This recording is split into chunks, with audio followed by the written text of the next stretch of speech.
Brussels.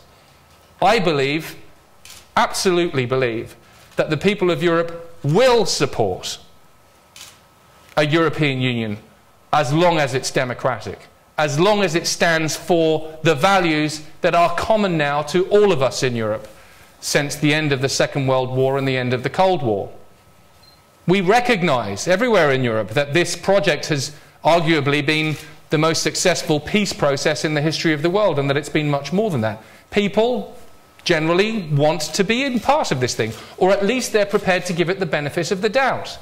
The anti-Europeans reside in Brussels, and they are the people that give them succor and allow them to ignore the democratically expressed voices of the French, of the Dutch, of the Irish, and of the British people, who didn't even get the opportunity to vote on these issues, and they are important. And I'll say one other thing.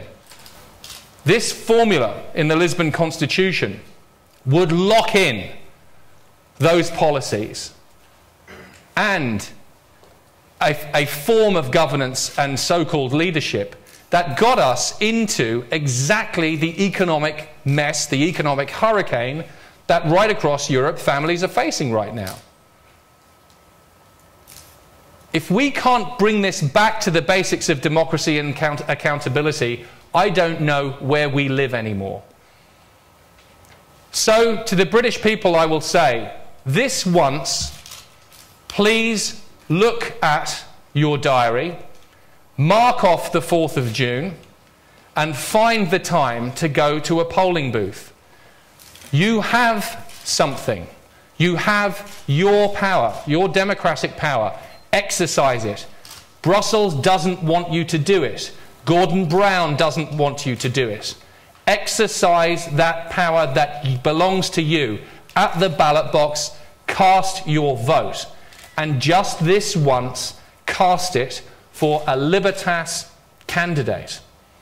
Because that candidate will take a seat in your name in the European Parliament with other parliamentarians from all over Europe within the Pan-European Libertas Party, and they will do everything that they can within a strong voice in the European Parliament to ensure that Brussels can no longer conduct policy in your name without asking you first for permission and for a mandate. There's nothing radical about that proposal. It's very moderate. It is a proposal and an idea that is shared by decent Europeans everywhere, whether they live in Britain or Latvia or Bulgaria or Finland or Ireland or Italy. This is what people want. Political elites all over Europe do not want you to have that opportunity. You will see them try to nobble us every day. You'll see us being attacked, and when that's happening, ask yourselves why. Why? Because this is a voice that they do not want to hear.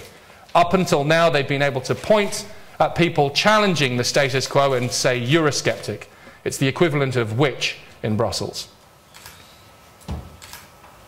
Well, we've just made that job much harder for them because we are pro-European.